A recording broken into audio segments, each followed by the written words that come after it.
হয়, যাদুৰ দেশ হৈছে মায়ং আৰু এই মায়ঙৰ আছে এক সুকীয়া ঐতিহ্য।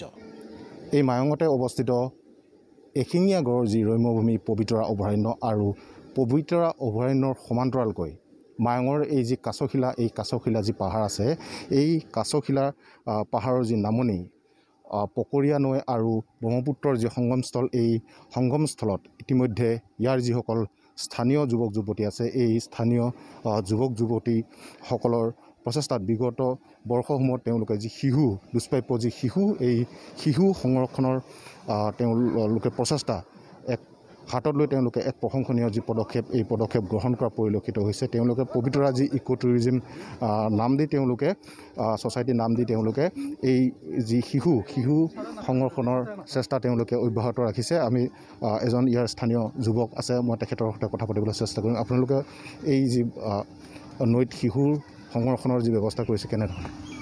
আচলতে পবিতৰা পৰ্যটনত শিশু এক নতুন সংযোজন বুলি ক'লে ভুল কোৱা নহ'ব, কাৰণ মানুহে নাজানে আচলতে ইয়াত শিশু বা যিটো গেংগেটিক ৰিভাৰ ডলফিন সেইটো ইয়াত আছে বুলি।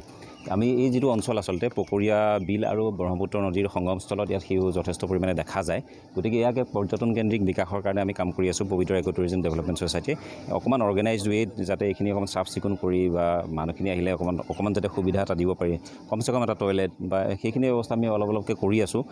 কিন্তু অকণমান গভমেণ্টৰ বা আমাৰ স্থানীয় পঞ্চায়ত আছে, পঞ্চায়ত প্ৰতিনিধিসকলেও এই ক্ষেত্ৰত অকণমান চকু কাণ দিলে ভাল হয়। আমাক যদি অকণমান তেওঁলোকেও সহায় সহযোগ কৰে, তেতিয়াহ'লে পবিতৰাৰ পৰ্যটনৰ মানচিত্ৰত সঁচাকৈ এক সুন্দৰ স্থান হিচাপে পৰ্যবেক্ষিত হ'ব পাৰে এই যিটো কাছশিলা অঞ্চল।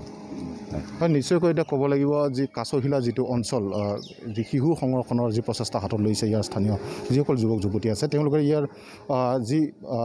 যি ঠাইসমূহ পৰিষ্কাৰ পৰিচ্ছন্নকৈ তেওঁলোকে ৰখা দেখিবলৈ পোৱা গৈছে। আৰু যদিহে চৰকাৰৰ সদিচ্ছা হয় তেনেহ'লে ই এক পৰ্যটনৰ কেন্দ্ৰস্থল হিচাপে গঢ় লৈ উঠিব। মই আন এজন যুৱক আছে, মই সেই যুৱকৰ লগত মই কথা পাতিবলৈ চেষ্টা কৰিম।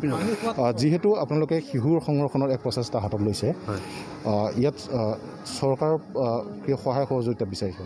হয়, নিশ্চয়কৈ। যিহেতু আমি কেইবাবছৰ ধৰি এই অঞ্চলত শিশুৰ ওপৰত আমাৰ NGOৰ ফালে আমি কাম কৰি আছোঁ।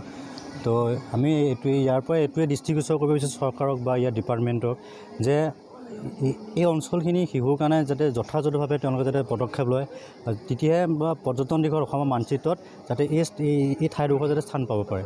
সেইকাৰণে যেনেকুৱা আমিতো আছোঁৱেই সহায় কৰিবলৈ, কিন্তু আমি সহায় বিচাৰোঁ চৰকাৰৰ ফালৰ পৰা, এইখিনি আমি ক'ব বিচাৰোঁ। হয়, নিশ্চয়কৈ মই ভিডিঅ' জাৰ্নেলিষ্ট মই দেখাবলৈ অনুৰোধ কৰিম। এইখনেই হৈছে পকৰীয়া যি নৈ, আৰু এই পকৰীয়া নৈ আৰু ব্ৰহ্মপুত্ৰৰ যি সংগমস্থল, এই সংগমস্থলতে শিশু আপুনি যদি কিছু সময়ৰ বাবে চকু থৰ কৰি ৰাখে, তেনেহ'লে যি শিশু এই শিশুৰ যি জলকেলি, এই জলকেলি আপুনি ইয়াত প্ৰত্যক্ষ কৰিবলৈ পাৰিব। যদিহে চৰকাৰৰ যদিহে কিছু সদিচ্ছা থাকে, তেনেহ'লে পবিতৰাৰ লগতে এই যি কাছশিলাৰ যি পাহাৰৰ নামনিত অৱস্থিত এই ব্ৰহ্মপুত্ৰৰ যি শিশু যি সংৰক্ষণৰ প্ৰচেষ্টা কৰিছে ইয়াৰ স্থানীয় যিসকল যুৱক যুৱতীয়ে, তেনেহ'লে ই এক পবিতৰাৰ লগতে এক পৰ্যটনৰ কেন্দ্ৰবিন্দু হিচাপে গঢ় লৈ উঠিব।